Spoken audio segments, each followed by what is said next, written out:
Greetings, this is Scholar Saunders Singh. What's current? This Adolf Hitler speeches. Child.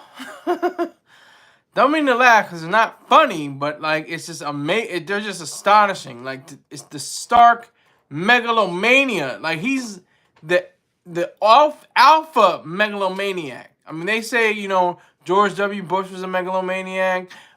Trump is a megalomaniac. Even to an extent, Biden. Most presidents, Obama can be confused as a megalomaniac. Adolf Hitler is the poster child for megalomania. He had it in his mind to say that he was not an egoist, but an egotist with two T's. There's a difference. An egoist is somebody that is selfish and rational and aware of himself or herself as a supreme being in of herself or himself as an individual. An egotist is somebody that has to brag and has to show and put on airs and say boastful things and do actions that would show that they're greater than somebody else rather than being the greatest. Egoists are the greatest. Egotists are greater. I'm better than you. I look better than you. I wear my uniform better than you. I'm just greater. I'm better than you. That's the distinction. A lot of people get confused because they're so close. Because that T, that egotism and egoism, very close. But anyway, the speech occurred 7 months before World War II. And he was outlining, the ideas, of course, about the Jews. He was part Jewish, as I understand. He was obsessed more about the Jews than even of ruling Germany. It was more like he didn't really mind, being the leader of Germany. Of course, he cared about it. Of course, he reveled in it and thought of it as something that was monumental in his mind. But he was really concerned about the Jews, the Jewish question, the Jewish problem, everything like that. That kind of rhetoric that he used, it really gets to the basis of the creature, the animalistic person he actually was. He was very dehumanized in a sense, and he engendered that in the whole nation, the whole country of Germans. I mean, it's spectacular that he even was able to do that. And a lot of people say, oh well, he was the man of the year in 1938. Well, I think Time put him on the man of the year because of his importance. He was obviously important. He was. It wasn't like they were celebrating him. You're not always celebrated just because you're the person. Now they use the person. You can be a woman and man, but you're not always being celebrated just because you're the man or the person of the year. It could just be because you did something so awful. You're about to do something so awful, or you've whipped up such a frenzy that attention has to be paid to you. Thank you, Mr. Miller, for your play, Death of a Salesman, Arthur Miller. Attention must be paid. Attention had to be paid to this guy. He was trying to rule he really wasn't trying to rule the world. I learned that today. He was going to section off pieces of Africa and really leave the Americas alone. He didn't really care too much about the Americas. He was mainly focused on Africa, Europe, and he kind of cared about Asia, but he didn't really care too much about Asia, but mainly Europe and Africa. Those were his main things because of all the different minerals and different jewels and different things like that could be excavated from Africa and used. He wanted to have that set up. And of course, Europe, he was going to spread, his doctrine of course, of evil, not hatred, don't get it confused, not because of hatred, but evil. To the various parts of Europe, and he tried to do it. He made an attempt to do that, but of course he was thwarted by the Allies who said, we're not going for that shit. Sorry, we're not doing that. So he was talking about education in this speech. He was talking about how he wanted to have the children to be indoctrinated. Not his words, but essentially indoctrinated with the ideas of being, good Germans, being good, citizens to the state and to the nation, and be National Socialists. And he just kept on throwing that drum, just throwing that drum of evil. And of course, he has to return to the Jewish question, the Jewish problem. And then, we all saw what happened with, the botched, thankfully, botched Jewish solution. But it still takes a toll, when you consider all these things that existed. He actually wanted these things put in place. He wanted to have complete control over these sectors of the world. And through education, that's the best way to do it. You start them while they're young. They're in like preschool, and we get our word kindergarten from the German, if I'm mistaken. There's kindergarten. Get them from young age, and indoctrinate them with the words, and understanding of what he wanted to do, what he was trying to fulfill. And he called himself a prophet. The goddamn guy called himself a prophet.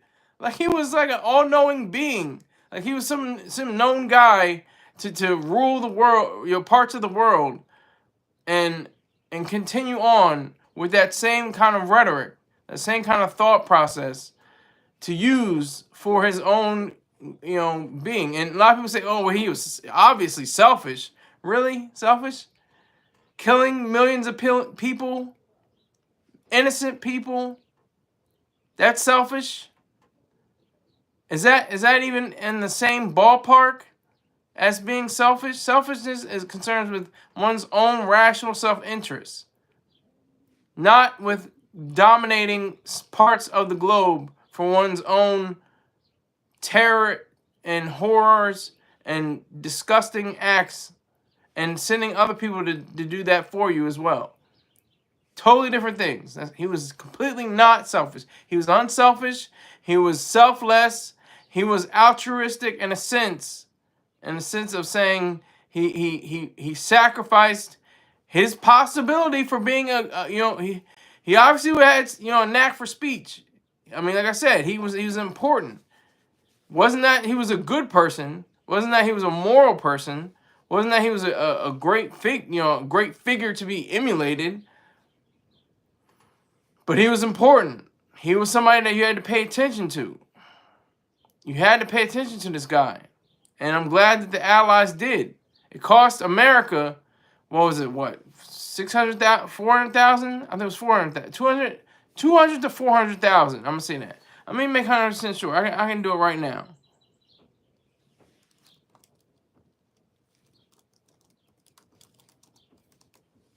World War II, it was 400,000 service members that died.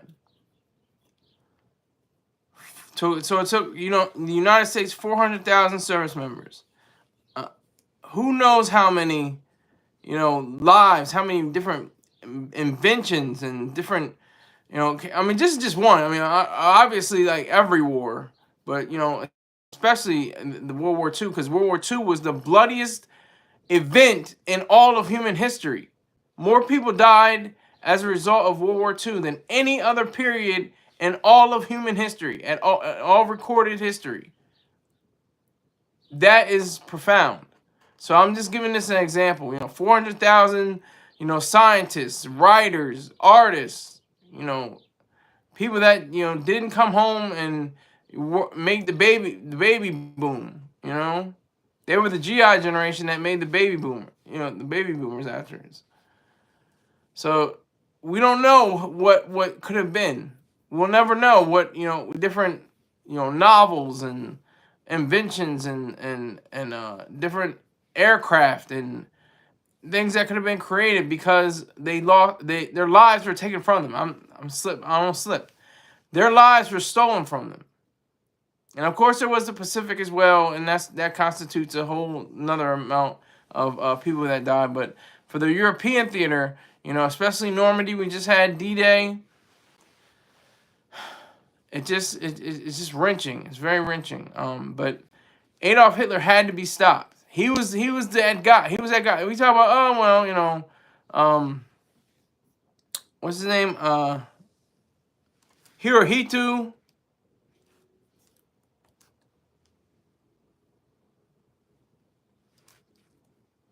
Let me make sure I get his name. Hirohito, Mussolini. It's like, okay, yeah.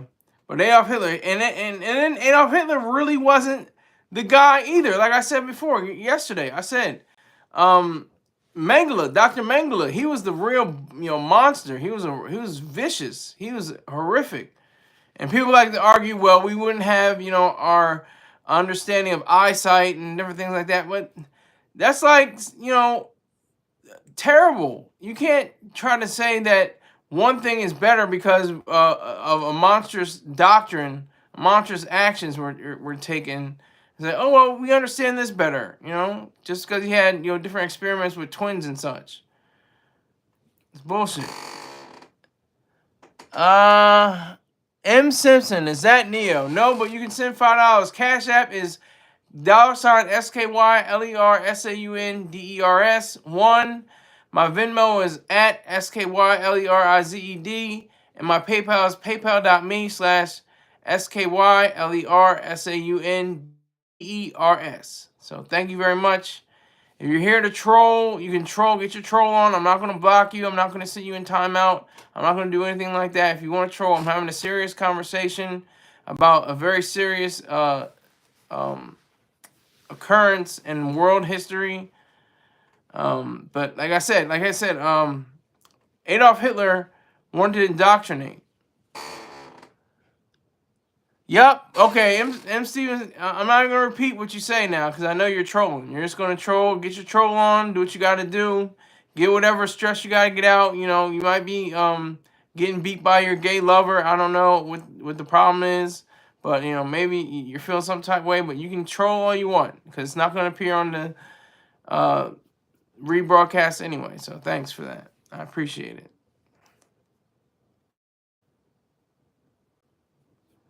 So we have to recognize the fact that Adolf Hitler was a man who was not a man. He was a self without a self. He was bloated and completely filled up with evil, not hatred. A lot of people say, "Oh, he was full of hatred. He was full of hate." No, he was full of evil. He was full of evil. And that manifests itself when he rose to power. That manifests itself when he became someone that was in place, in power. When he was elected to the office, not like he bogarted his way. He was elected to the office. And that's what's the scariest part. Probably one of the scariest realizations in history is the fact that he rose to power via a vote. That's sad. That's scary. That's weird. We have to be very, very careful. And the people that we vote for. Because like I said, Dr. Leonard Peikoff said there's ominous parallels to what happened in I'm gonna say National Socialist Germany. I'll say that. I can say that. What happened in National Socialist Germany, that was the reality. That's the reality it could play out in America. If we are not careful, if we're not ever vigilant, if we're not on guard and aware of who we are and what we're supposed to do, and our moral fiber, and our character, our mental makeup, and our ethical code, all these things come into existence. And we have to repel Adolf Hitler in all of his advances. Everything that he does is he's dead now, but everything he did was in service to and evil and a vicious ideal. Everything. And of course, there's always the jokes and the memes and stuff like that. I said this before. He was a failed artist. This is what failed artists do. They want to take over the world. They want to take over, swaths of different countries and stuff like that, just because they couldn't make a proper painting or something like that. That's cute, ha ha he he. But 12 million Jews, well, 6 million Jews died. 12 million undesirables died as a result of Hitler and his complete it's all psychology. I took AP Psych my 12th grade year. I got a D. I was terrible, but I learned something. Even though I got a D, I didn't demonstrate that I learned something, but I did learn a little bit. I learned about the foot in the door and the difference between Woody Allen and Arnold Schwarzenegger and women's connection to either man and what's attractive and what's not. Just I learned something from Psych, but I didn't demonstrate it. I didn't show it. I got a D. So, but in world history, I got an A in world history. But it was a very cruise-worthy course. I mean, there was no teaching. The teacher didn't. He died too. He passed away a few years ago. He was funny as hell and he was intelligent as hell. He was a very smart guy, but he had a great sense of humor. He reminded me of George Carlin a little bit. But yeah, this teacher, I'll say his name. He's dead now, Mr. Giroux. Mr. Giroux was great. He was wonderful. He just let us riff on each other, and talk about everything else but what was going on in history. I mean, we just snap on each other and rank on each other the whole time. It was just funny. It was a white guy that was like Columbine style kid.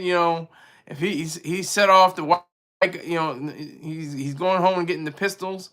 And there was another white guy. He was like the southern white trash kind of guy. Then there was I almost said his name. Excuse me. Then there was an Indian guy. He was real cool.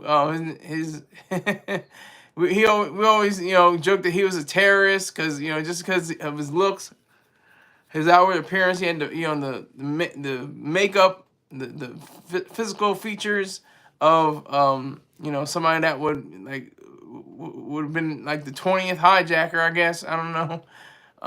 But then there was a white guy that was really like straight laced, and I think he's an insurance salesman now or something like that. But he was a golfer. He was like really cool. He didn't really say too much about those, but he was still part of our gang.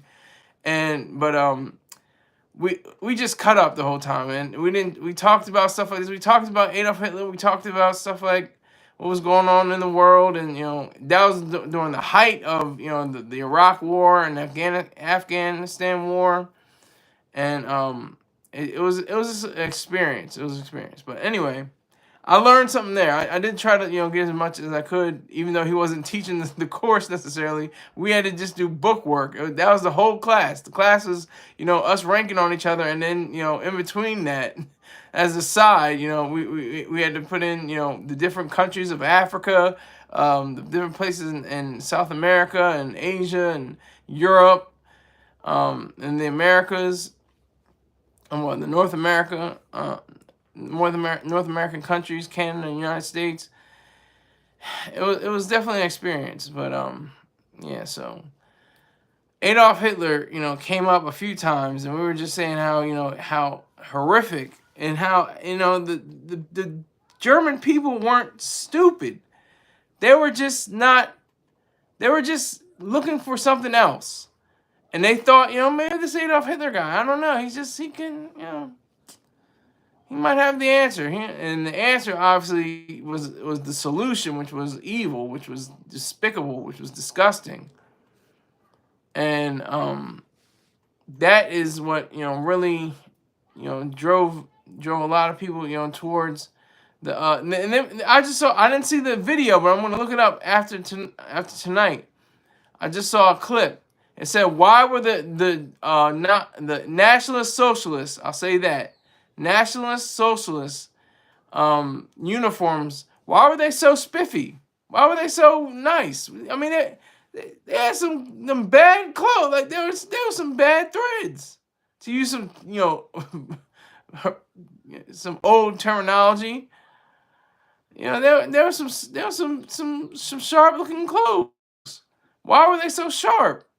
Now I talked about this yesterday too. I talked about this how Adolf Hitler, he never had his pants sagging off his ass. He never had his pants sagging off his ass. He never had distressed jeans. He never had holes in his shirt, holes in his jeans, holes in his pants.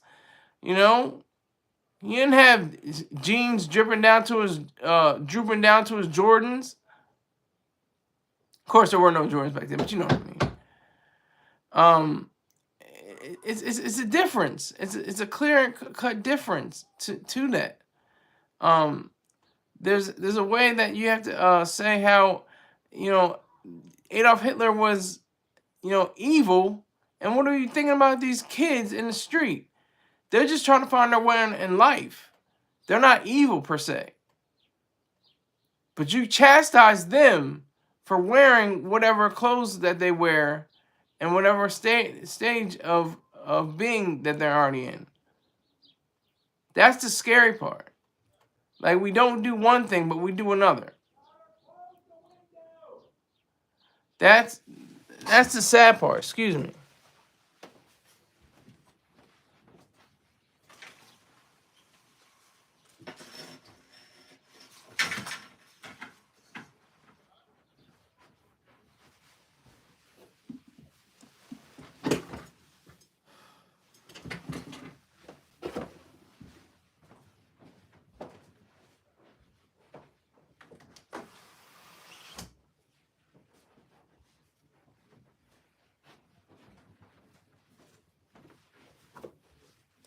That's the scary part. That's the scary part because, they were bad. They looked sharp. They looked clean. They had like multiple colors too. They had the black. They had like a brown, a gray, a tan. They had various colors, and I think it was by Hugo Boss, which tried to clean up its image, just like Mercedes-Benz tried to clean up its image. And what is the story behind Volkswagen? Was that a brainchild of Hitler? What was that about? We're friends now. That's the great thing about the Allies. The Allies went in, destroyed their entire militaristic output, their entire militaristic ideal, and created something completely new and a new world, a completely new world where America was the sole superpower. Because everybody else was hit. UK was hit. France was hit. Poland was hit. Everybody took casualties. But America was able to despite the 400,000 that died and the many more, probably millions more that were injured, they took it upon themselves to create a new world. And in that new world, they decided that Adolf Hitler was not going to be a part of it.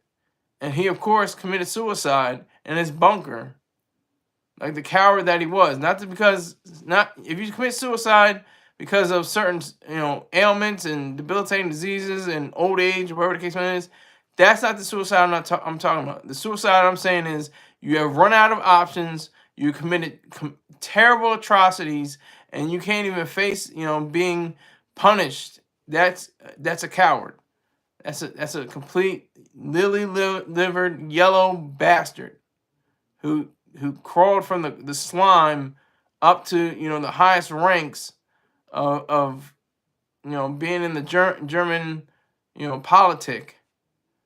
But that is what is so sad. It's so sad because he should have been tried. He should have been punished. He should have been very taken to a jail cell, a prison cell, and just rotted for the rest of his life without any provisions beyond some water and bread, and if that, for the rest of his life. But You know, it didn't matter because the Allies won. You know, and I was going to say thank God. I was just about to say thank God, but there is no God, and that's the thing we have to remember too. Adolf Hitler was not an atheist.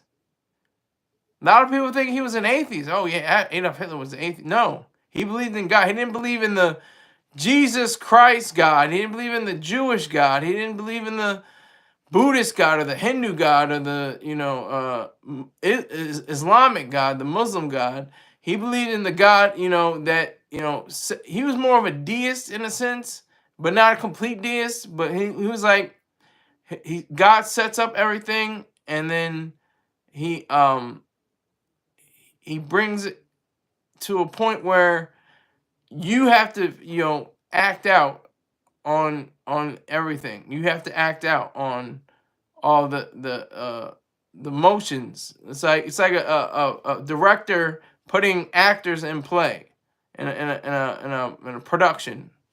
That kind of thing. That he didn't really have a basis in reality of saying that there was a God necessarily, but he still believed that there was some kind of power, superior force, or supreme being that put him in position.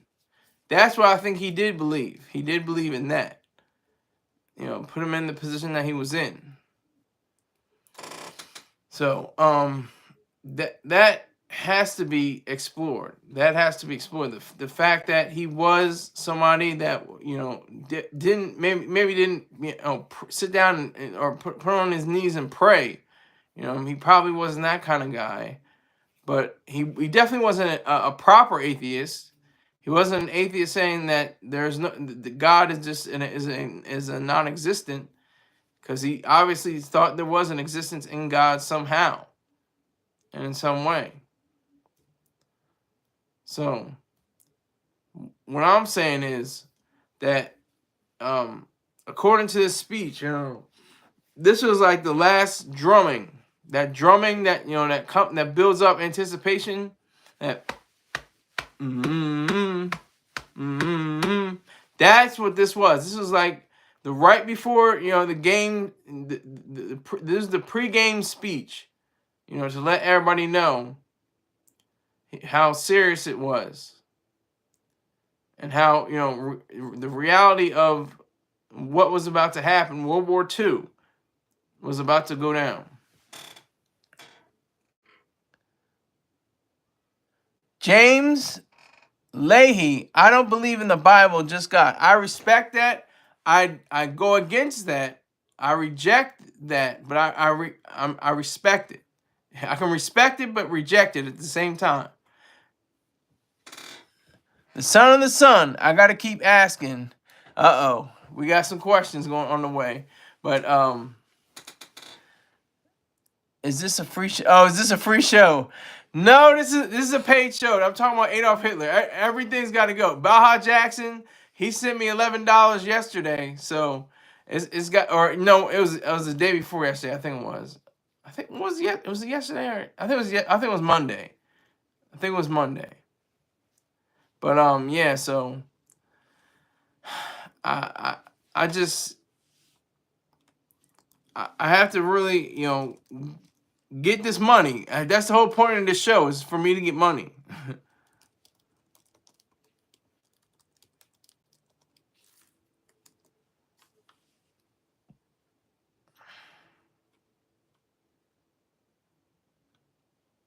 So that's all this is about.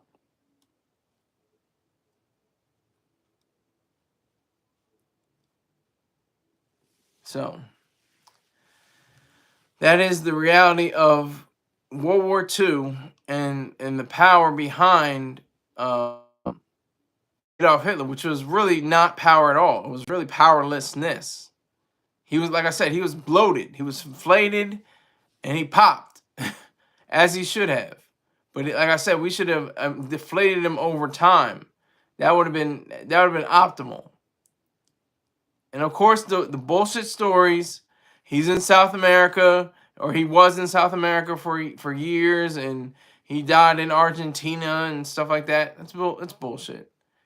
You know, that nobody has confirmed that. Nobody has confirmed those claims. And there's a show called Hunters, which is it's really interesting, very good production value, I have to say. But it's kind of like your basic, you know, like everybody, you know, come together. You know, here's the explosives expert, here's the karate expert, here's, you know, everybody has a role, you know, like that. You know, like the was it Force 5 on Pulp Fiction when they had the pilot episode, the Force 5 or something, I think it was. I don't need a Bible to believe in God with what I see around me.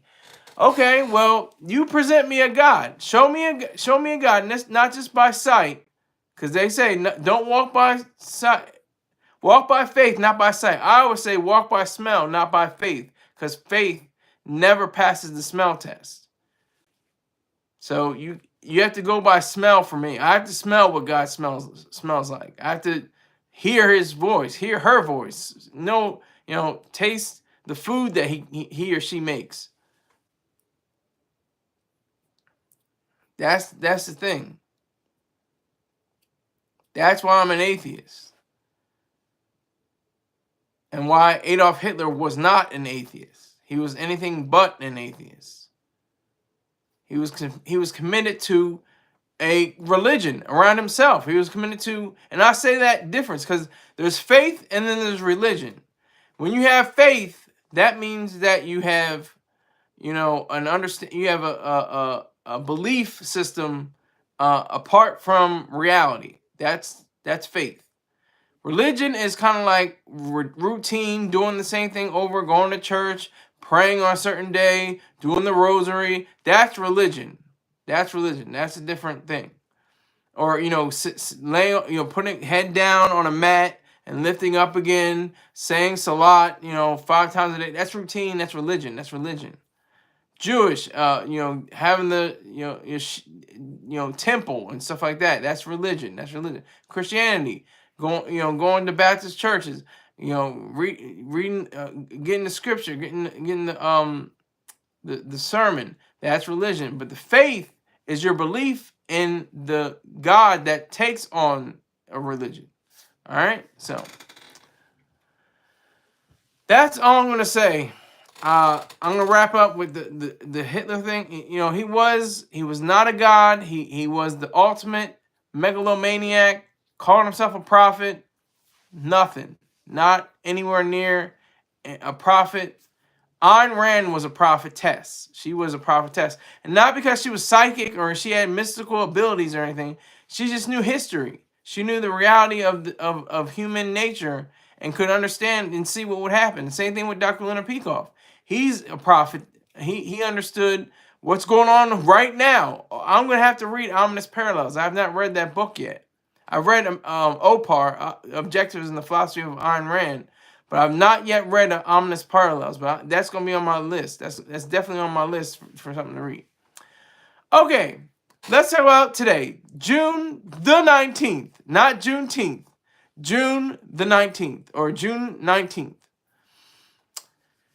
It's an interesting day. It's a Freedom Day. It's celebrations, but we don't ever talk about, or we hardly ever talk about, I don't know if anybody else talks about, the cotton picking truth. Still on the plantation. This was this is a terrible produced documentary. It's the camera's shifty. There's the graphics are horrible. The sound is not so great. The picture's not so great. But the substance, the content is excellent.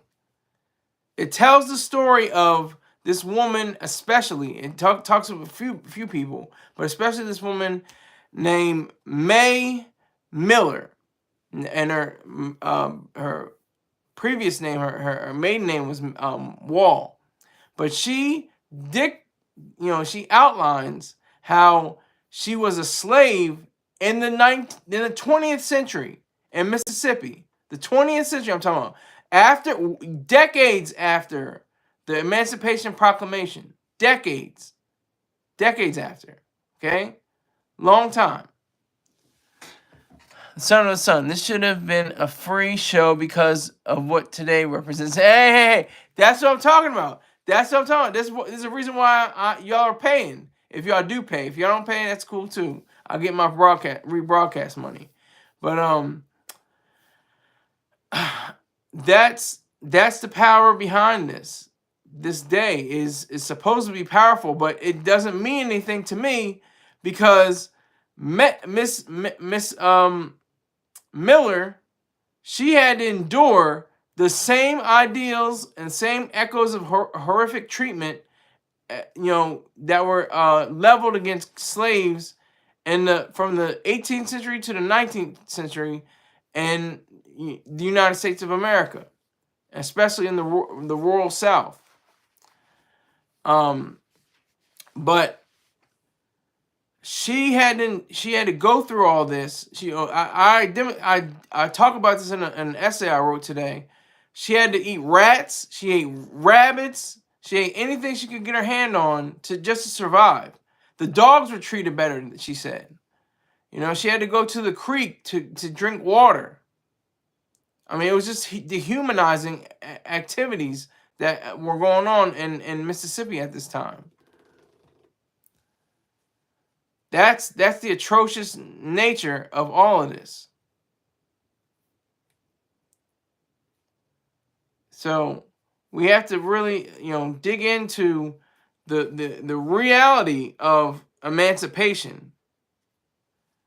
I'll just say this is just from the Apple TV Plus site. The Cotton Picking Truth, Still on the Plantation, is a documentary film that calls for the rewriting of American history as we know it. The film uncovers modern-day slavery in the Mississippi Delta in 2009. As a result of the film's exposure to many dedicated Mississippians, whoa, that's a special word, the state of Mississippi ratified the 13th Amendment in totality in February of 2013. Okay? So that's not Juneteenth, not 1865. That's February. That's what is that? I mean, you can't go by the date. I don't know where the day is. I'm going to look up the day. But yeah, so Mississippi ratified in what day? Let's see. February 7th, 2013. February 7th, 2013. Not certified until so it should be February 7, not Juneteenth. February 7, February 7. I don't. Y'all have to figure that out for me. But that's the facts. That goes unheard of. But that's the truth. That's the absolute truth. This woman was, brutalized and lived in a terrible life, and there were, people's faces boxed out because this is in the time of the documentary. They were still under, slavery. They had to act like they were, people helping out, the crew, the cameraman and the sound man and the people behind it all. They had to act like they were part of a commercial for child aid or something like that. They couldn't tell that the kids were really slaves and the grown people were actually slaves. In 2009, I always joked about this, like going on trips. It's a grim joke. I don't mean to. I have a sick sense of humor sometimes. But, I always say, like, damn, we in the sticks now. And, like, there's probably people out here that say, we's free now. Is we free? Like, that's how I get when I go to, like, different places out in rural areas, when I'm on a trip somewhere. But it's serious. It came out to be true. That's what blew me away. I was like, whoa, this is real. There are really slaves today. This is like, a decade ago, more, 15, 20 years ago. When I used to go on trips, I used to be like, yeah, there's probably people out here that didn't even know we're free yet. When I was, a black man. I'm a man of color who happens to live in America now. Sometimes I go into black shows and it's fun, like haha hee hee. I thought we were gonna have a black show today, but I'm locking it down. I'm telling you right now, you're gonna hear from me, the cotton picking truth. One of the highlights, one of the people that are highlighted is Dick Gregory, noted, the late great Dick Gregory, the noted comedian and activist. That is, very, who's gonna learn about that in school? You might be able to get this in a college course somewhere. I don't know where, but it's gonna be different. It's gonna be a little different. It's just a little different. Because I don't think any high schools, middle schools, elementary schools are gonna show this documentary. Salute to Height. He just paid y'all's way. All you everybody that's a freeloader, he just paid the way. Height, you need to salute him, applaud him, thank him, because he dropped $50 on me right now. So I'm down to $110. It was at $160. Every day I want to have $160. But he put in $110. He put in $50. So now I have $110 to go for this show. And I'm good. So I appreciate Height. He just tells me, I say to him, look, man, why don't you get on here and promote your stuff, promote your business, do something like that. He's got a blue wrench. He can do whatever he wants. He can put in links and stuff. He just says, man, just do your thing. I gotta respect that. That really hits me. That hit me in my head, and I don't really say for the heart, because your heart is just a pump. But in my mind, that just registered, because it's like I built this from nothing. Okay, this is from nothing. There's zero. The only person I have to acknowledge and respect is Mr. Troy Star Terrain, who said they want to hear your voice, they want to see your face. Do a broadcast. He said the P word. I don't really like saying podcast because it's weird, but I only like it because it's part of Apple. You had to say it's an Apple product that is not defunct now, but I really appreciate Height. Thank you, sir. Salute and respect to you, Height. So, yeah. So the reality is. The reality. Mississippi said in 2013, all right, we'll let these niggers know. They can be free. We'll put that on the books. And who knows? It's 2024. Who knows? There's at least one area somewhere in the deep south, deep south, and they're still slaves. There's nothing to say that there isn't.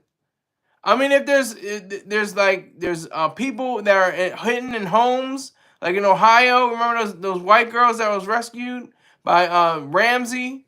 Look up Ramsey in Cleveland, Ohio, and he was an American hero. I can't think of his first name, but his last name was Ramsey. I'm trying to write a story about it, but yeah, check that out. If that's still possible. If you can be locked in somebody's home, which it has to be a reality right now, somewhere in this country and definitely in this world, people are locked in a basement. Somebody's locked on a field, treated like a slave. In 2024, that's what I'm talking about. In 2024. Thank you, Height. See, that's my nigga. That's my nigga for life. Charles Ramsey. Yes. Charles Ramsey was an American hero. He saved 3 white girls from this sadistic man. He was friends with one of the Bone Thugs and Harmony dudes. Yeah. I imagine that. I'm probably have to put that in my screenplay. I'm writing a screenplay right now about Charles Ramsey. I couldn't think of his name. It's been like, I started it like in March. So I couldn't remember his first name. But thank you, Height. Salute to you, sir. And like I said before, I will say it over and over again. You can use your wrench as much as you like. You can get people out if you want. I don't get people out. If you want to get people out, do what you got to do.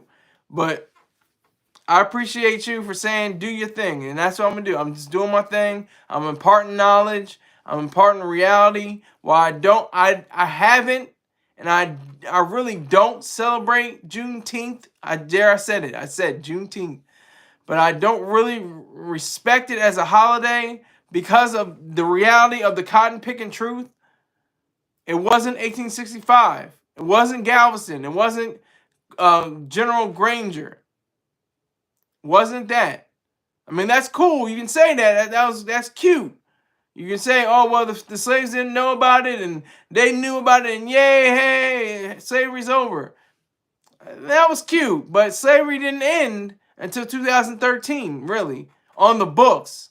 The last state to ever endorse or condone slavery was Mississippi, and this documentary covered that. It went over that. And Mrs. Miller, she was able to learn how to read and write.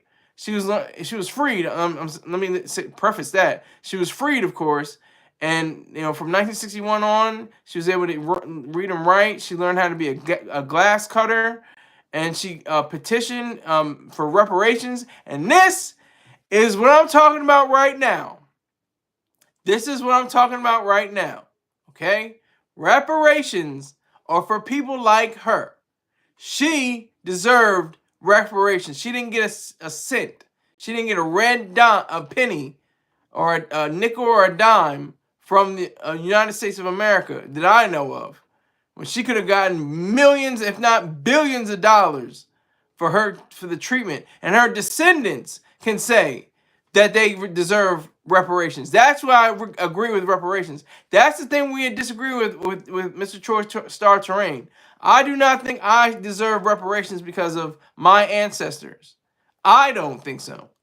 They're dead, and the time frame, has expired since the time where they were enslaved. So I don't think I am entitled to any reparations. I don't think so. And if there is some day where reparations are doled out, I'll pass on them. I'll pass on them. And it could be millions of dollars. I don't care. It could be tens of thousands, $100. I'm not. It could be $1 billion. I'm not. I'm not going to be involved. I'm not going to be involved. I'm going to be focused on making my own money my own way.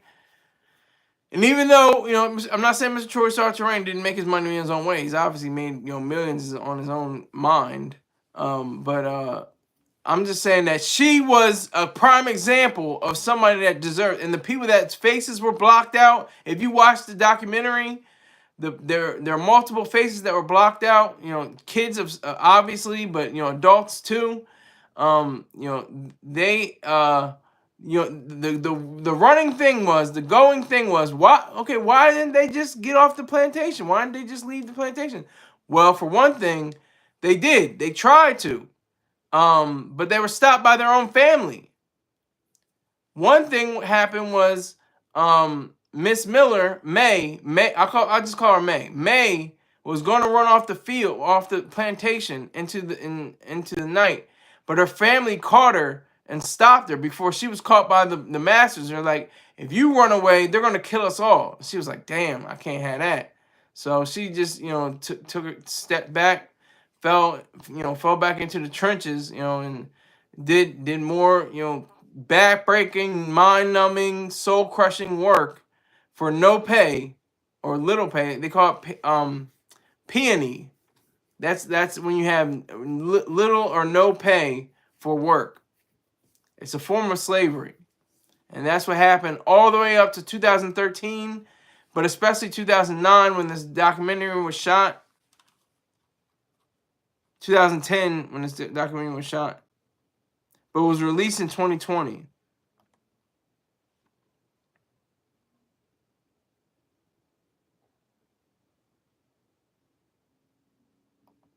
So that is the power. That's where I get kind of, iffy with that term woke. This is that time where I get kind of, I like the term woke, but But I don't like what people say it as. I like what woke, like this was woke. This is like selfishness. I think people use the word selfishness wrong, and I think people use the word woke wrong. Because woke, this is a woke moment. When Mississippians woke up and said, wait a minute, this cannot stand, this cannot be. We're gonna make sure this happens. And it says this right here.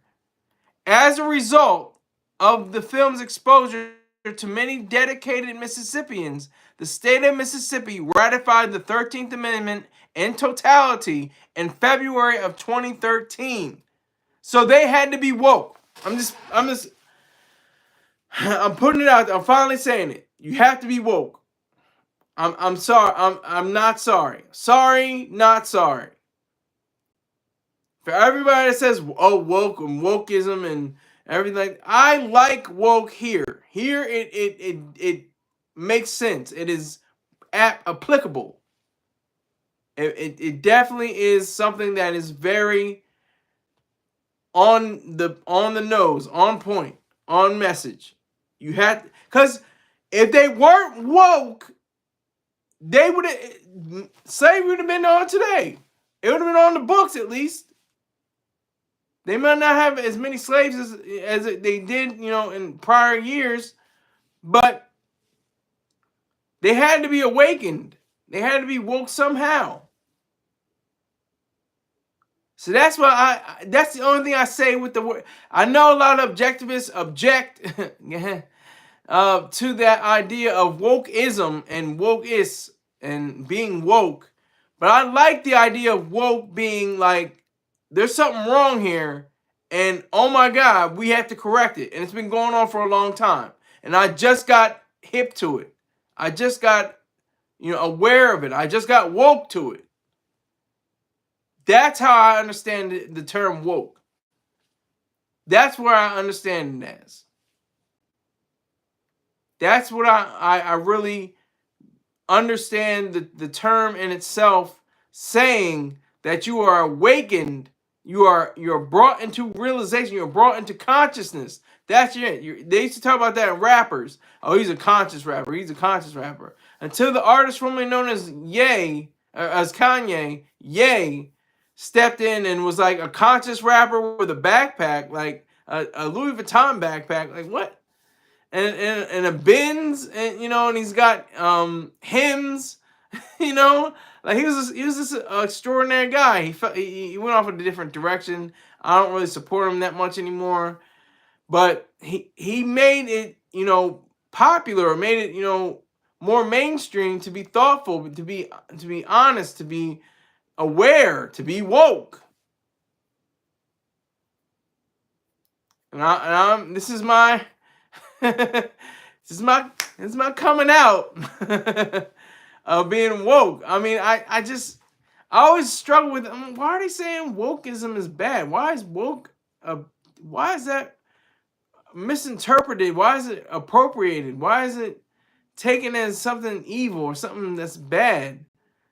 If you're woke, I mean, you obviously have to sleep. You have to be asleep. You have to be asleep sometime in the day, just as a human being. But once you're awake, you know what's going on in life. You know what's happening. I mean, it goes back to Spike Lee movies. Spike Lee movies used to literally say, wake up! Wake up, wake up, wake up, wake up, wake up, wake up! From everything from School Days to Do the Right Thing, different movies like that. They have him waking up at the very beginning of the movie. And I'm not super endorsing Spike Lee because he's not the greatest of directors, but he's not he could be of the greatest, but he's not the greatest director. He's not the best. Anyway, yeah, wokeism. Just this story, just why did it have to take? Why did it take? It says dedicated Mississippians. Who are these dedicated Mississippians? Where were they? I don't know, 150 years ago? Something like that? Almost 160 years ago, something like that. Why did it take so long? That's all I want to know. Why did it take so goddamn long? What was it that shift? It was like, they're awake. Oh, they're aware. Oh my God. Oh, okay. So certify the 13th Amendment. And the 13th Amendment has problems. 13th Amendment, it does have its own issues. It has issues with the idea of being about people in the penal system, the jail code and stuff like that. That you're essentially a slave behind bars. You'll do work, but you're not gonna get paid for it, or you'll get paid very little, pennies on the dollar a day. So it's modern day slavery. It's like the DEA teams up with the CCA. They're trying to lock niggas up. They're trying to make new slaves. See, I'm just quoting Ye right there, but facts. He was conscious on it. That was his last perfect album, Yeezus. Everything else is a mess, or just too religious based, too faith based. But from what I understand, it's more about the idea of the prison system, like the drug. That's the thing with the drug trade. We have prohibition. We should take prohibition 2.0. I mean, it's been a while. You wouldn't say 2.0 in the 70s, but at the time period, they should have said part 2. Prohibition Part 2, narcotics and opioids and different things like that. That should have been on the case, because that's what really is filling up the jails. I don't know the exact statistics and everything in order, and there may not be more, but I know for one thing that there's probably not as many. There's probably not as many murderers, fraudsters, robbers, sex offenders, rapists. There's probably not as many in jails as there are people that were in for drug offenses. I'm just saying. And then you have people like former President Donald Trump that has him and hawed and gone back and forth and considered the death penalty for people with drug trafficking or drug related incidences on their record. That's one. Life sentence is one thing, which is horrible, which is terrible. Guy Fisher has a doctorate because he has no more. He's not going to be getting out. He has a life sentence. He's a doctor. He's Dr. Fisher now. But he was in the drug trade. But Donald Trump, if he had his way, if he had his druthers, he would make a way for convicted felons, according to their past records in the drug trade, to go to the lethal injection table. That is horrific. It is a victimless crime. It's not even a crime. It's just a victimless act. One person wants something really bad. You can supply it at a profit. That person is willing to pay for it. You give it to them.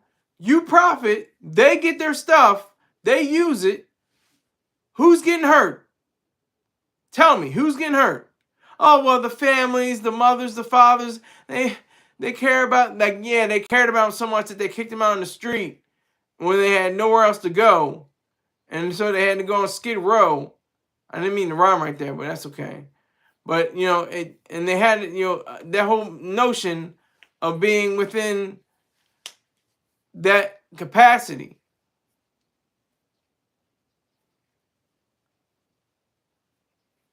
Don't get me started. It's June the 19th. Watch for the documentary, The Cotton Picking Truth, Still on the Plantation. It's an excellent documentary as itself. It's terrible quality. Terrible quality. Quality is awful. But the content is brilliant. Content is brilliant.